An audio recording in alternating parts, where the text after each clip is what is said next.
Milenial itu antitesa orang tua mereka sendiri karena sistem yang ada saat ini menguntungkan semua orang tua atau generasi di atas mereka dan membuat milenial ingin mempunyai solusi ekonomi mereka sendiri. Sistem ekonomi milenial itu apa? Sharing, cashless, digital, dan rating comment. Mereka melawan hampir di semua lini sehingga Mas Yusuf Hadi pernah mengatakan milenial itu kill everything, membunuh semuanya. Apa yang dibunuh? Yang dibunuh adalah generasi di atasnya dan mereka menganggap apa yang digunakan generasi di atasnya tidak cool, tidak keren. Buktinya, industri sabun batangan turun terus 10 tahun terakhir di mana milenial itu menggunakan sabun cair. Industri bir turun hingga 60% dibanding 15 tahun yang lalu di masa jayanya minuman bir karena milenial tidak ngebir, bahkan milenial tidak mabok. Olahraga golf itu dianggap mainan generasi tua, nggak cool. Buktinya golf viewer atau penonton golf itu turun hingga 25% dibanding masa jayanya 5 tahun yang lalu. Kredit card, milenial nggak pakai, mereka pakai digital money, e-money. Milenial itu tidak heboh belanja barang seperti generasi di atasnya yang suka nyetok. Mereka lebih instan, seperlunya dan senang dengan pengalaman. Kaum milenial itu sangat praktis, bahkan milenial itu membunuh kantor tempat kerja, membunuh dunia properti karena mereka menunda membeli properti, bahkan menunda nikah, bukan menunda pacaran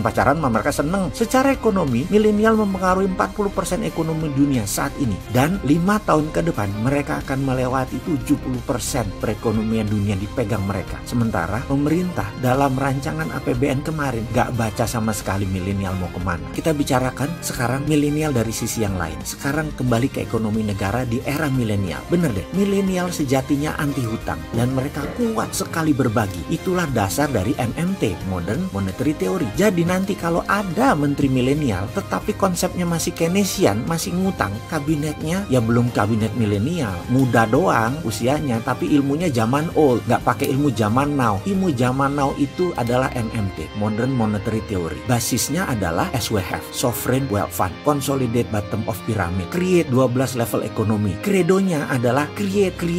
Itu adalah kredonya kaum milenial yang menggunakan MMT. Akan banyak perubahan ke depan karena penciptaan yang dilakukan dengan MMT, salah satunya misalnya baterai. Ini melawan hegemoni BBM. Secara singkat nih ya, kita mundur sebentar. Dunia ini terbagi dua kelompok besar, petahana atau incumbent. Mereka semua disponsori oleh perusahaan fossil oil, minyak bumi dan batu bara. Banyak negara dibuat bergantung dengan minyak bumi. Mereka masih mau berkuasa sampai 25 tahun ke depan, kalau perlu sampai 50 tahun ke depan. Sementara sisa dunia sudah mulai melawan, seperti kaum milenial, yaitu mereka anti plastik, pro lingkungan, anti batu bara. Kalau pemerintah Indonesia saat ini masih melindungi batu bara, masih pakai minyak bumi, masih pakai IMF, ditambah obor lagi. Kalau milenial yang MMT tidak, mereka pro baterai, anti plastik, pro printing money, pro project creation. Tapi belum bisa dilakukan karena incumbent nggak bisa move on pejabat-pejabatnya. Masih kekunci IMF, masih kekunci sama obor Cina. Mesin Cina yang haus batu bara masih di nomor 1 kan. Kasihan ya kaum milenial, mesti nunggu lagi, kirain sudah bisa sekarang.